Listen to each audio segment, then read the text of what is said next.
Hey everyone, welcome back to my foundation classes Unitime classroom. तो guys अभी चल रहा है हमारा daily top 50 online test series और आज है आपका टेस्ट नंबर 13। ठीक है, टाइम क्या है? टाइम है डेली 7:30 मॉर्निंग में और आप सभी मॉर्निंग में इस सेशन को लगाने आ जाया करो। और ये क्वेश्चंस कहाँ से रहते हैं मैं बार बार बोलता हूँ, इसलिए ताकि आपके पास अगर वो बुक है तो थोड़ा सा आप सीरियस हो और पढ़ाई करो, ताकि यहाँ पे आप आंसर करके थोड़ा सा बेहतर फील कर सको और आपका रिवीजन भी हो सके। ठीक है, तो मैंने आपको बताया हुआ है कॉस्मोस का जो one liner NCERT based book है वहां से मैं ये क्वेश्चंस उठाता हूँ। ठीक है, ताकि आपने अगर वो बुक पढ़ रखा है तो आपका रिवीजन होता चले। क्लियर नहीं है तो कोई बात नहीं, जो इंपॉर्टेंट क्वेश्चन है वो मैं यहाँ पे करा रहा हूँ, यहाँ से आप पढ़ लिया करो, लेकिन दोबारा इसको जरूर देखा करो। एक बार में आपको याद होने वाला नहीं है और मैं गारंटी के साथ बोल सकता हूँ कोई भी ऐसा बंदा नहीं होगा जिसको 50 में 50 क्वेश्चन एक ही बार में याद हो जाए और उनको याद रह जाए। इसलिए दोबारा आप जरूर अटेम्प्ट लिया करो ताकि आपका रिवीजन भी होता चले। क्लियर? तो चलिए स्टार्ट करते हैं आज का सेशन। अगला क्वेश्चन है, दिल्ली सल्तनत का एकमात्र शासक कौन था जो रणभूमि में वीरगति को प्राप्त हुआ था?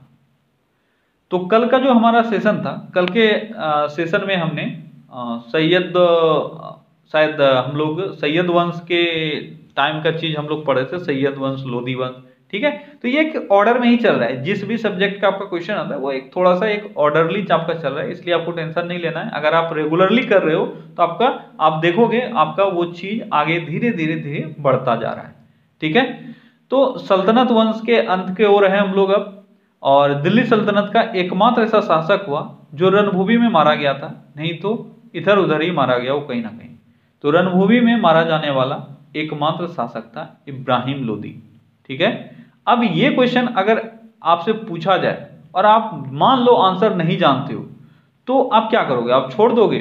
तो देखो, आपका कॉमन सेंस अगर आपके साथ रहता है तो आप ये बहुत हेल्पफुल आपके लिए होता है।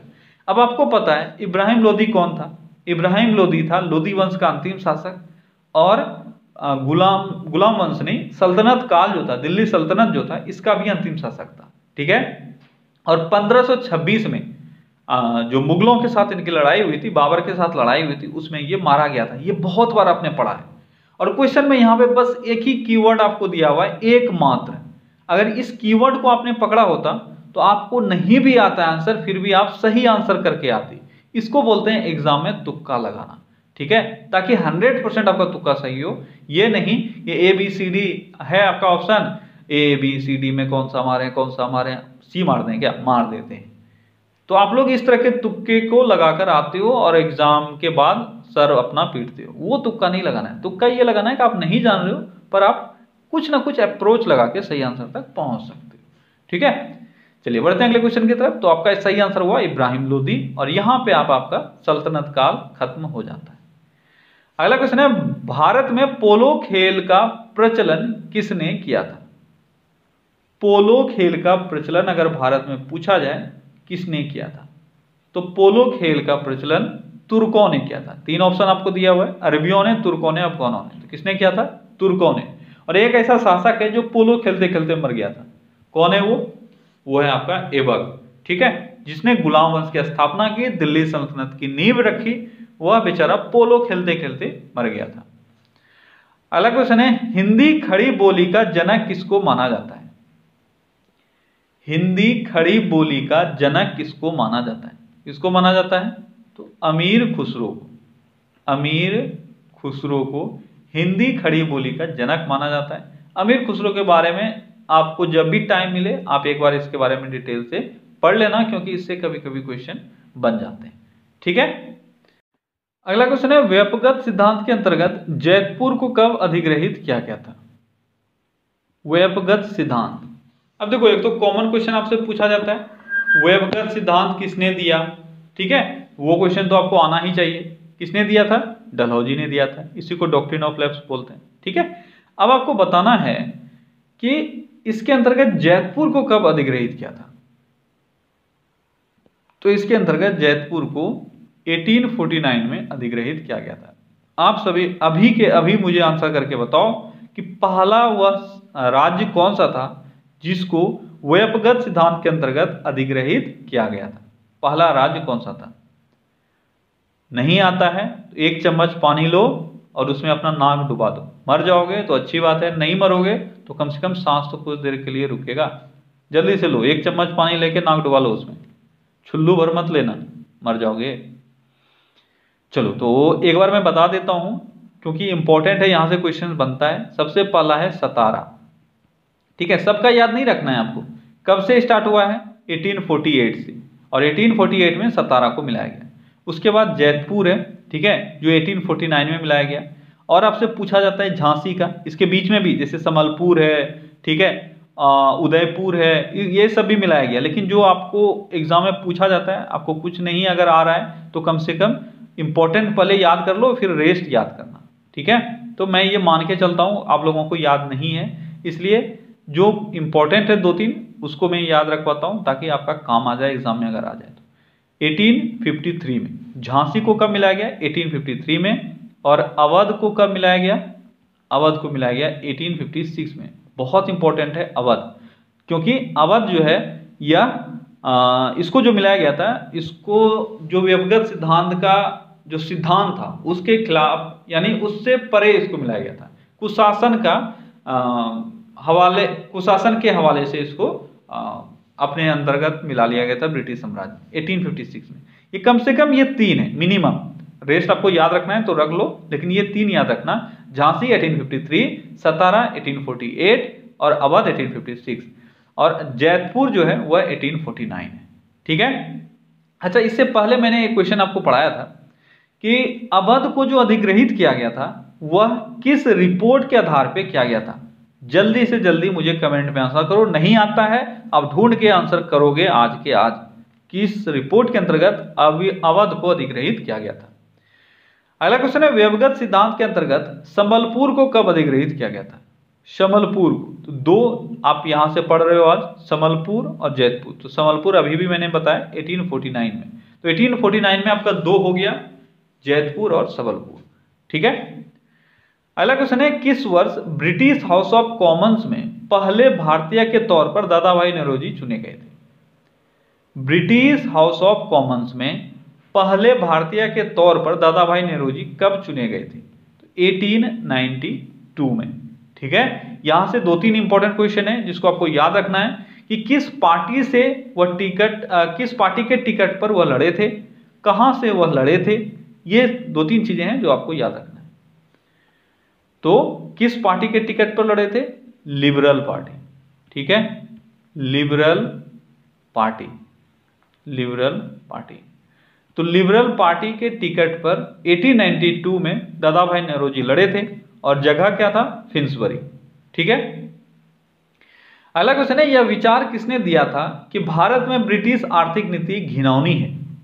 यह स्टेटमेंट आपको याद रखना है कि भारत में ब्रिटिश की आर्थिक नीति जो है वह बहुत ही घिनौनी है। यह विचार किसका है? यह विचार था कार्ल मार्क्स का, ठीक है, कार्ल मार्क्स का। क्लियर? अगला क्वेश्चन है, औपनिवेशिक अर्थव्यवस्था की श्रेष्ठतम पुस्तक इंडिया टुडे के लेखक कौन है? अब इस क्वेश्चन में आपको लग रहा होगा क्वेश्चन तो बस है इंडिया टुडे के लेखक कौन है, ये तो फालतू का है। अब अगर आपसे कभी क्वेश्चन पूछ लिया जाए कि निम्न में से औपनिवेशिक अर्थव्यवस्था का श्रेष्ठतम पुस्तक कौन सा है, आपके लिए न्यू क्वेश्चन हो जाएगा, आपने कभी पढ़ा ही नहीं है और आप छोड़ के आ जाओगे, है ना। थोड़ा सा ध्यान रख के, मैं बार बार बोलता हूँ, जो भी क्वेश्चन है उसको पूरा याद रखने की कोशिश करो, क्योंकि क्वेश्चन जो यहाँ आप पढ़ रहे हो जरूरी नहीं कि एग्जाम में आए, क्योंकि क्वेश्चन मैंने सेट किया तो है नहीं, तो एग्जाम में यहाँ से क्वेश्चन आ सकता है और कुछ अदर फॉर्म में भी आ सकता है। तो औपनिवेशिक अर्थव्यवस्था का श्रेष्ठतम पुस्तक जो है वह इंडिया टुडे को माना जाता है, और इसके लेखक कौन है? इसके लेखक हैं रजनी पाम दत्त। क्या नाम है? रजनी पाम दत्त, ठीक है। रजनी पाम दत्त ने एक पुस्तक लिखा है इंडिया टुडे, ये औपनिवेशिक अर्थव्यवस्था का श्रेष्ठतम पुस्तक माना जाता है। अगला क्वेश्चन क्या है? अगला क्वेश्चन है, टिस्को कंपनी की स्थापना जे.एन. टाटा द्वारा कब की गई थी? जैसे टिस्को कंपनी देखा होगा आपने, आपके दिमाग में लड्डू फूटने लगा होगा, अरे ये तो जानते हैं टाटा ने स्थापित किया। कब किया था ये बताओ? पर डिफिकल्ट क्वेश्चन नहीं है, ये भी आपने पढ़ रखा है। ये है 1907, बहुत बार तो मैंने खुद पढ़ा रखा है। ठीक है, अगला क्वेश्चन है, भारत का पहला जूट मिल कहां स्थापित किया गया था? आसान सा क्वेश्चन है, जल्दी से बताओ। भारत का पहला जूट मिल, क्वेश्चन आसान है पर आंसर डिफिकल्ट हो सकता है। कैसे हो सकता है अभी मैं बताता हूं। मैं आंसर अगर रिसरा दूं, ठीक है, तो बहुतों को लग रहा होगा, अगर याद नहीं भी है तो भी याद आ रहा होगा हमको। लेकिन अगर मैं सेरामपुर जगह दे दूं तो क्या मैं दूं?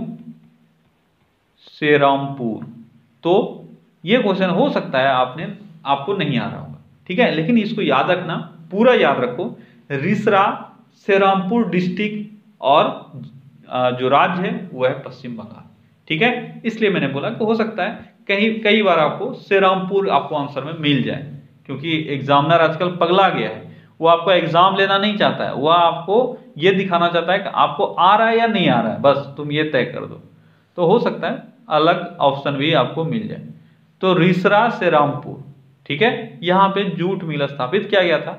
और कब स्थापित किया गया था ये आपको बताना है। कब स्थापित किया गया था? 1855 में। ठीक है, अगला क्वेश्चन है, भारत के पहले जूट मिल का नाम क्या था? तो आपने देख लिया, रिसरा में यानी सेरामपुर में यानी वेस्ट बंगाल में यह स्थापित किया गया था। 1855 में स्थापित किया गया। नाम क्या था? ये थोड़ा सा आपके लिए हो सकता है न्यू क्वेश्चन हो। ये था एकलैंड मिल। क्या नाम था? एकलैंड मिल। ये जो मिल था जूट मिल, इसका नाम था। ठीक है, एकलैंड मिल। अगला क्वेश्चन है, किस इतिहासकार ने 1765 से लेकर 1772 तक के काल को डाकू का राज कहा था? 1765 से लेकर 1772 तक के काल को डाकू का राज यानी डाकू राज किस इतिहासकार ने कहा था? ये पन्नीकर ने कहा था। ठीक है, पन्नीकर का नाम आपने सुना होगा, के.एम. पन्नीकर पूरा नाम है इनका, इन्होंने ही ये कहा था। अगला क्वेश्चन है, ब्रिटिश काल में भारतीय उत्पादकों, कारीगरों आदि को निर्मित माल प्राप्त करने के लिए ब्रिटिश व्यापारी द्वारा दिए जाने वाले अग्रिम धन की प्रथा को क्या कहा जाता था? लंबा सा क्वेश्चन है। क्वेश्चन में पूरा एक दे दिया गया डेफिनेशन, आपको पूछा गया है यह क्या है।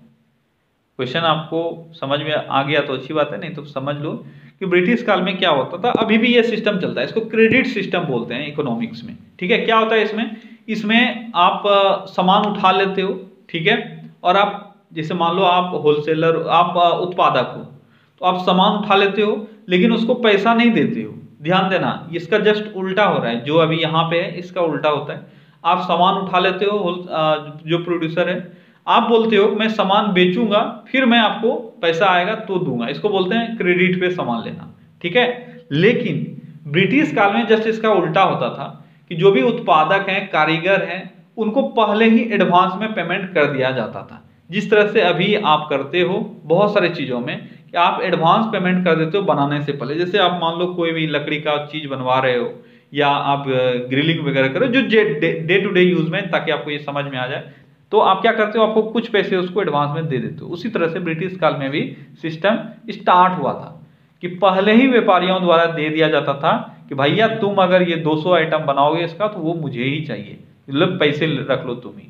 इसको एक प्रथा का नाम दिया गया था, उसका नाम था ददनी प्रथा। क्या था? ददनी प्रथा। तो इसको क्रेडिट सिस्टम से कंफ्यूज मत करना। क्रेडिट सिस्टम में पहले सामान ले लेते हैं, उसको बेचते हैं, फिर पैसा देते हैं। लेकिन ददनी प्रथा में क्या होता था, पहले ही ब्रिटिश व्यापारियों द्वारा पैसे दे दिए जाते थे। अगला क्वेश्चन है, ब्रिटिश काल में मुख्य रूप से कौन कौन सी भू राजस्व व्यवस्था अपनाई गई थी? यह भी अच्छा क्वेश्चन है, लेकिन थोड़ा सा दिमाग स्थिर रख के आप इसमें आंसर कर पाओगे। कौन कौन सी भू राजस्व व्यवस्था अपनाई गई थी ब्रिटिश काल में? तो मुख्य रूप से तीन भू राजस्व व्यवस्था अपनाई गई थी, जिसको हम लोग अस्थाई बंदोबस्त, रैयतवाड़ी और महलवाड़ी बोलते हैं। तो मुख्य रूप से कौन कौन सी है, तो सारे लिख देता हूं। अस्थाई बंदोबस्त, ठीक है, अस्थाई बंदोबस्त। दूसरा क्या था? रैयतवाड़ी। और तीसरा मैंने क्या बताया, महलवाड़ी। ठीक है, ये 3 था जिसको मेनली अपनाया गया था ब्रिटिश काल में। अगला क्वेश्चन है, वह कौन सी भू राजस्व व्यवस्था थी जो सर्वाधिक ब्रिटिश क्षेत्रों पर लागू की गई थी? सबसे अधिक क्षेत्रों पर कौन सी अर्थव्यवस्था राजस्व व्यवस्था लागू हुई थी? सर्वाधिक क्षेत्रों पर, ध्यान देना, सर्वाधिक क्षेत्रों पर, तो ये है कौन सा, ये है रैयतवाड़ी। और सबसे अधिक जो आपके दिमाग में चलता है वह है कौन सा, अस्थाई बंदोबस्त। वो सबसे कम था। बोलते हैं ना क्या, एक तो कुछ होता है हमारे लोकल लैंग्वेज में, क्या होता है, ऊंची दुकान फीकी पकवान, है ना, उसी तरह से बहुत बड़ा नाम है अस्थाई बंदोबस्त। अस्थाई बंदोबस्त ऐसा लगता है मतलब सबसे अधिक कॉमन यही रहे, पर वो सबसे अधिक कॉमन था नहीं। सबसे अधिक क्षेत्रों में जो फैला था वो था रैयतवाड़ी। लगभग 51% ब्रिटिश भाग पर यह फैला हुआ था। सेकंड पोजीशन है महलवाड़ी का, वो लगभग 30% क्षेत्रों पर फैला हुआ था। और सबसे कम स्थायी बंदोबस्त था, लगभग 19% क्षेत्रों पर, यानी ब्रिटिश भारतीय क्षेत्रों पर यह फैला हुआ था। ठीक है, सबसे कम। लेकिन हम लोग इसलिए ज्यादा पढ़ते हैं क्योंकि सबसे अधिक, आप बोल सकते हो, हमारे यहाँ जो प्रभावी रहा और हमारे ऊपर जो जिसने सबसे अधिक असर डाला वो था अस्थायी बंदोबस्त। ठीक है, अगला क्वेश्चन है, भारत में सर्वप्रथम कागजी मुद्रा की शुरुआत कब हुई थी? भारत में सर्वप्रथम कागजी मुद्रा की शुरुआत कब हुई थी? कागजी मुद्रा, कागजी मुद्रा की शुरुआत भारत में सबसे पहले कब हुआ था? जल्दी बताओ। भारत में सबसे पहले कागजी मुद्रा की शुरुआत कब हुई थी? तो भारत में अगर कागजी मुद्रा का बात करेंगे तो 1862 में, 1862 में इसकी शुरुआत हुई थी, जिसको हम लोग पेपर करेंसी बोलते हैं। अगला क्वेश्चन है, किस प्रकार की मुद्रा में बाह्य मूल्य के साथ साथ आंतरिक मूल्य भी होता है? बहुत ही अच्छा क्वेश्चन है। बाह्य मूल्य के साथ साथ आंतरिक मूल्य भी किसमें होता है? कागजी मुद्रा या धातु मुद्रा? अब 2 ही ऑप्शन यहाँ पे है, एग्जाम में तो 4 हो सकते हैं लेकिन यहाँ 2 ही है कि तुम तो अपने हो ना, इसलिए ज्यादा कंफ्यूज करने का क्या फायदा। 2 में ही समझ लो तो अच्छी बात है ना। जल्दी बताओ। बाह्य मूल्य के साथ साथ आंतरिक मूल्य भी किसमें होता है? ये होता है धातु मुद्रा में। अब बहुतों को लग रहा होगा कि बाह्य मूल्य मतलब बाहरी मूल्य, आंतरिक मूल्य मतलब कुछ ना कुछ उसके अंदर भी होता होगा। तो उसके अंदर अगर बात करोगे तो अंदर मतलब वो किस चीज से बना होता है, यही तो होगा। कागज से बना होता है तो भाई इसका तो कोई मूल्य होगा नहीं। धातु से बना होता है तो इस धातु का मूल्य होता है। आपका अगर सिक्का जो है वो चांदी का बना हुआ है, सोना का बना हुआ है, लोहे का बना हुआ है, स्टील का बना हुआ है, किसी भी चीज का, तांबे का बना हुआ है, तो इसका एक अपना मूल्य तो होता है, चाहे कितना भी उसका दाम हो, उसका अपना एक मूल्य। और वो दूसरा बाह्य मूल्य क्या हो गया? बाह्य मूल्य हो गया उस पर अगर 2 रुपए अंकित है तो ये 2 रुपए उसका बाह्य मूल्य हुआ। ठीक है, अगला क्वेश्चन है, विदेशी मुद्रा जिसमें त्वरित प्रवास की प्रवृत्ति होती है क्या कहलाती है? यहां आपको संतुष्टि मिलेगा क्योंकि 4 ऑप्शन मैंने दिया है। विदेशी मुद्रा जिसमें त्वरित प्रवास की प्रवृत्ति होती हो, hot money, smart money, soft money, hard money. इसको क्या कहते हैं? इसको हॉट मनी कहते हैं। हॉट मनी उस मुद्रा को कहते हैं जिसमें त्वरित प्रवास, वो स्थिर नहीं रह सकता। ठीक है, तो वो उसको हॉट मनी बोलते हैं। अगला क्वेश्चन है, बिटकॉइन क्रिप्टो करेंसी का प्रचलन किसने किया था? बिटकॉइन क्रिप्टो करेंसी का प्रचलन किसने किया था? बिटकॉइन आप जान रहे हो, तो इसका प्रचलन सातोशी नाकातोमो ने किया था। क्या नाम था? सातोशी नाकातोमो, सॉरी नाकामोतो, ऐसा नाम भी इन लोगों का होता है। तोमो मोतो कुछ अंतर ही महसूस नहीं होता है। हम लोगों का कितना अच्छा है, हम लोगों के यहाँ नाम होता है गुड्डू, मुन्ना, चुन्ना, कोई टेंशन ही नहीं, बोलने में भी डिफिकल्टी नहीं, याद रखने में भी आसानी। अगला क्वेश्चन है, 1 रुपया के बराबर 100 पैसे की पद्धति भारत में कब से अपनाई गई है? देखो अभी आप जो यूज करते हो, आप क्या यूज करते हो? 1 रुपये में 100 पैसे होते हैं। ठीक है, अब ये पद्धति जो है ये कब से अपनाई गई है ये आपको बताना है। तो इसको 1957 से, अच्छा क्वेश्चन है ना, 1957 से इसको अपनाया गया। ठीक है, तो अब आपको लग रहा होगा 1957 से पहले तो कोई और पद्धति होगा। अब कौन सा पद्धति था? तो आना पद्धति था। 1957 से पहले आना पद्धति था। और आपको बताना है 1 रुपये में कितने आनों के, 1 रुपया कितने आनों के बराबर होता था, यानी 1 रुपया में कितना आना होता था। मुझे याद है कुछ साल पहले ये क्वेश्चन केबीसी में आया था, कोई सेलिब्रिटी आए हुए थे शायद, मैं एक बार देख रहा था, ये क्वेश्चन पूछा गया था, 12 लाख का क्वेश्चन, 12,50,000 का क्वेश्चन या कितना का था, मुझे याद नहीं है एक्चुअली। तो आप सभी बताओ कितना होता था? 16 आने।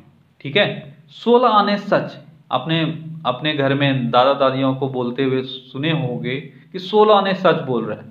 वो लोग अभी भी आने का इस्तेमाल करते हैं अपने दिमाग में। ठीक है, तो 16 आना मतलब 100%, 100% मतलब 100 पैसा। ठीक है, तो 16 आने सच वही हो गया।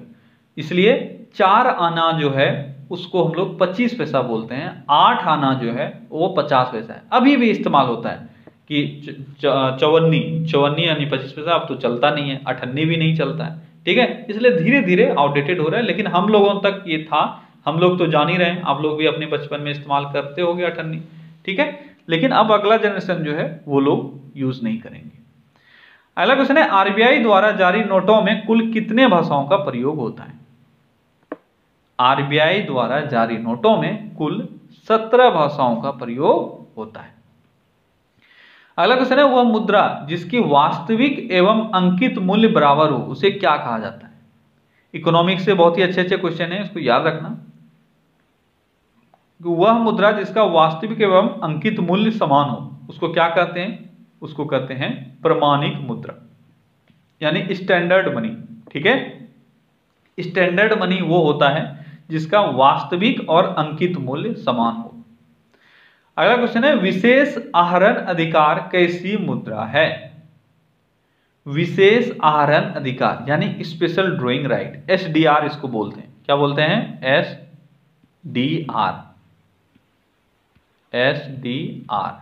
ठीक है, तो ये भी आपसे पूछा जाता है शॉर्ट फॉर्म में भी। स्पेशल ड्रॉइंग राइट होता है SDR का फुल फॉर्म, ये भी आपसे पूछा जाता है। और हिंदी में इसको विशेष आहरण अधिकार के रूप में जानते हैं।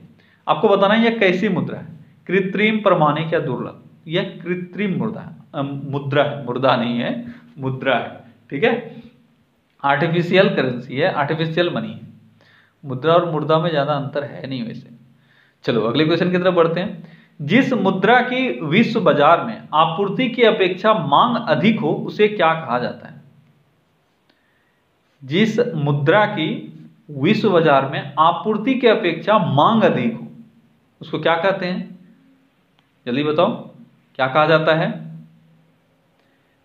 जिस मुद्रा की विश्व में आपूर्ति से अधिक मांग हो, अरे भाई जो हार्ड चीज होता है उसी को तो बोलेंगे ना।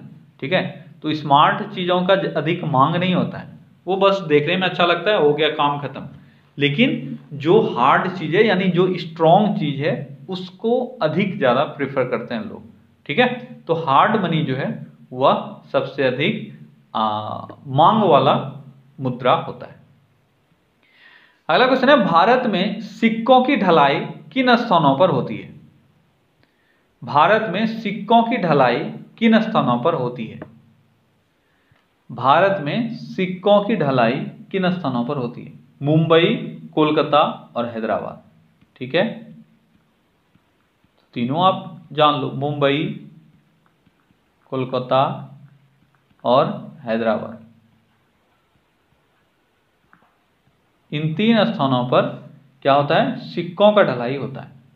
नासिक में क्या होता है? नोटों की छपाई। 1 रुपया के नोट पर किसका हस्ताक्षर होता है? अब ये क्वेश्चन आसान लग रहा होगा लेकिन ऑप्शन थोड़ा सा आपको कंफ्यूज कर सकता है। जिनको एग्जैक्ट आता है बहुत अच्छी बात है। आरबीआई गवर्नर, वित्त सचिव, वित्त मंत्री, वित्त आयोग के अध्यक्ष, है ना। थोड़ा सा, अरे मैं मेहनत करता हूँ यार, थोड़ा सा मुझे भी शाबाशी दे दिया करो। इतना अच्छा मैंने ऑप्शन सेट किया है ताकि तुम लोग आंसर ना कर पाओ, फिर भी अगर कर दो तो बहुत बुरा लगता है। नहीं करो यार आंसर कभी कभी। क्या होगा सही आंसर? गलत करो तुम लोग, तभी तो अच्छा लगेगा मुझे। सही आंसर जल्दी बताओ क्या होगा? सही आंसर होगा वित्त सचिव। इसलिए मैंने बोला इसमें कंफ्यूजन हो जाता है। वित्त आयोग का अध्यक्ष, वित्त मंत्री तो चलो मैक्सिमम को लगता है नहीं होगा, लेकिन वित्त आयोग का अध्यक्ष कंफ्यूज करता है। ठीक है, तो आपको याद रखना है वित्त सचिव ही सिग्नेचर करता है उस पर, वित्त आयोग का अध्यक्ष नहीं करता है।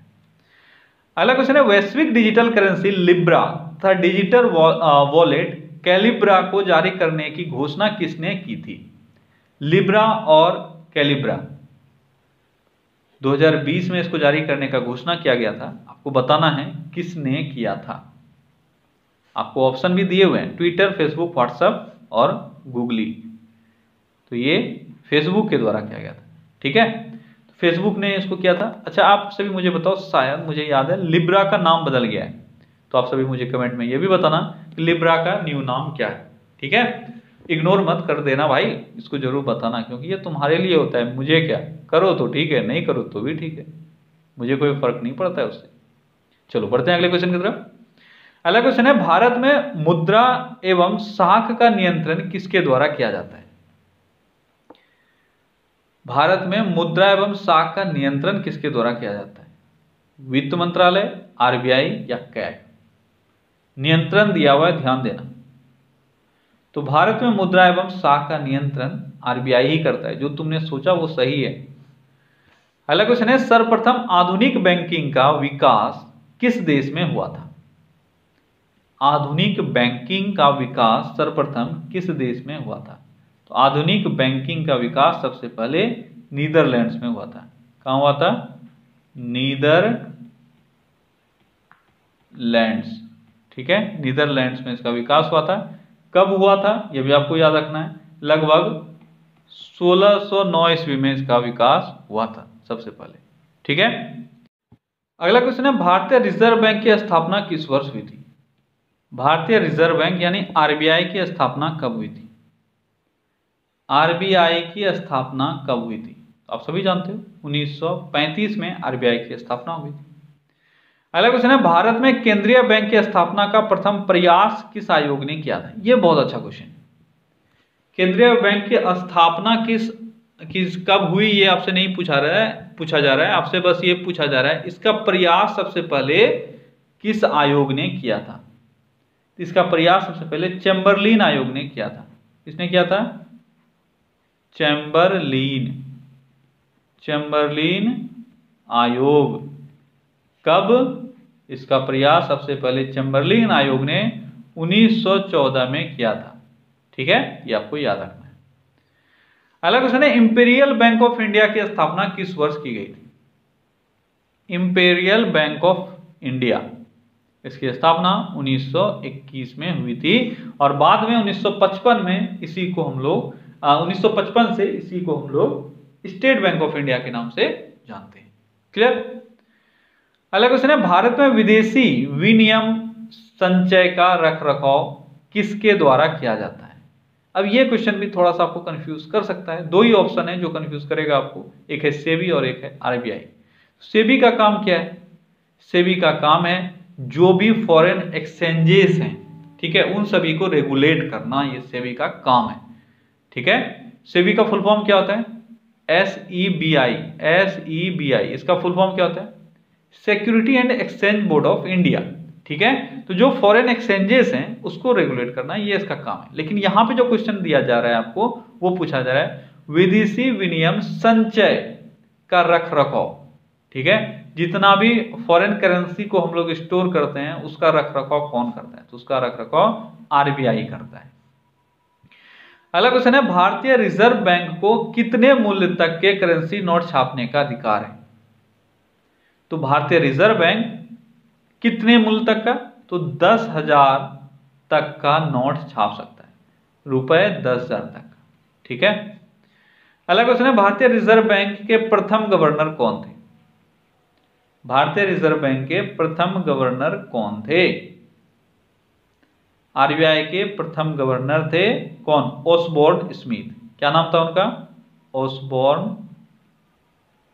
ठीक है, ओसबोर्न स्मिथ,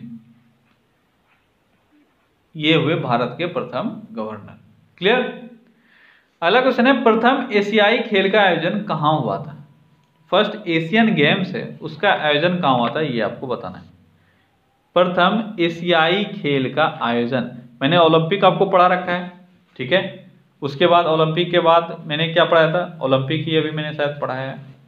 कॉमनवेल्थ गेम आपने पढ़ रखा है, ठीक है, वो भी मैंने, राष्ट्रमंडल खेल भी मैंने आपको पढ़ा रखा है। अब आपको एशियाई गेम्स के बारे में बताना है। तो आप सभी कमेंट में मुझे आज सेशन के बाद ओलंपिक का सेशन, ओलंपिक का शुरुआत कब हुआ और कॉमनवेल्थ का शुरुआत कब हुआ, ये अगर पढ़ रखा है तो आपको याद रहना चाहिए, नहीं याद है तो आपका पढ़ाई बेकार है। कमेंट में मुझे ये दोनों आंसर करना। और आज मैं सिखा रहा हूं आपको एशियाई खेल। देखो जितना सेशन होता है ना, अगर सब सेशन आप धीरे धीरे करके याद कर लो तो आपके एग्जाम में बहुत सारे ऐसे क्वेश्चंस हैं जो बहुत आसानी से हो जाएंगे। तो प्रथम एशियाई खेल का आयोजन कहां हुआ था, यह हुआ था न्यू दिल्ली में, ठीक है। और कब हुआ था, यह हुआ था 1951 में। यह आसान है, वैसे बहुतों को यह आ रहा है, 1951, ठीक है। अब अगला क्वेश्चन है, एशियाई खेलों का प्रतीक चिन्ह क्या है। जो एशियन गेम्स है उसका प्रतीक चिन्ह क्या है, उसका प्रतीक चिन्ह है चमकता हुआ सूरज। क्या है, चमकता हुआ सूरज, चमकता हुआ सूरज, यह है उसका प्रतीक चिन्ह। अगला क्वेश्चन क्या है, एशियाई खेलों में स्वर्ण पदक जीतने वाली प्रथम भारतीय महिला पहलवान कौन है। एशियाई खेलों में स्वर्ण पदक जीतने वाली प्रथम भारतीय महिला पहलवान कौन है, यह है विनेश फोगाट। कौन है, विनेश फोगाट। क्लियर। अगला क्वेश्चन क्या है, शार्दुल विहान जो एशियाई खेलों में रजत पदक जीतकर भारत के लिए पदक जीतने वाले सबसे कम उम्र के खिलाड़ी बन गए हैं, किस खेल से संबंधित हैं। नाम आपके लिए बस इंपॉर्टेंट है, शार्दुल विहान। यहां से आपको एक ये मिल जाएगा कि ये क्यों इंपॉर्टेंट है, ठीक है। इन्होंने कुछ ऐसा किया है जिसके लिए आपको उनको याद रखना है। फिर से आप एक बार पढ़ लो, क्या है, शार्दुल विहान जो एशियाई खेलों में रजत पदक जीतकर भारत के लिए पदक जीतने वाले सबसे कम उम्र के खिलाड़ी बन गए हैं। आपको बताना है यह किस खेल से संबंधित है। तो आपका सही आंसर है शूटिंग, ठीक है। शार्दुल विहान जो है वह शूटिंग से संबंधित हैं और 15 साल के शायद एज में इन्होंने ये कारनामा कर दिखाया। अगला क्वेश्चन है, अर्थशास्त्र के क्षेत्र में प्रथम नोबेल पुरस्कार से सम्मानित व्यक्ति कौन है। अर्थशास्त्र के क्षेत्र में प्रथम नोबेल पुरस्कार विजेता कौन है, यह है रैगनर फ्रिश और कौन है, टिनवर्जन, ठीक है। तो लिख लो आप, रैगनर फ्रिश, ठीक है, रैगनर फ्रिश और टिनवर्जन। टिनवर्जन, रैगनर फ्रिश और टिनवर्जन 1969 में इन दोनों को सबसे पहला अर्थशास्त्र का नोबेल पुरस्कार दिया गया था। अगला क्वेश्चन क्या है, विश्व में किसी देश की प्रथम महिला राष्ट्रपति कौन थी। कहीं का भी अगर हम लोग बात करेंगे विश्व में तो प्रथम महिला राष्ट्रपति कौन है, यह है मैरिया, ठीक है, मैरिया या मारिया एस्टेला, मैरिया एस्टेला। कई जगह आपको मैरिया इसाबेल भी मिलेगा, ठीक है, इसाबेल। तो मैरिया इसाबेल या मैरिया स्टेला, दोनों नाम आप याद रखो, दोनों इन्हीं का है, मैरिया स्टेला इसाबेल, इस तरह से इनका नाम है। तो बहुत जगह मैंने देखा है कि सिर्फ स्टेला मिलेगा या सिर्फ इसाबेल मिलेगा, ठीक है। तो ये आपको याद रखना है। ये कहाँ की थी, मैंने पूछा है क्या, अगला क्वेश्चन नहीं पूछा है। तो ये कहाँ की थी, ये थी आयरलैंड की, सॉरी अर्जेंटीना की, अर्जेंटीना की थी। तो आप ये भी याद रखो, ठीक है।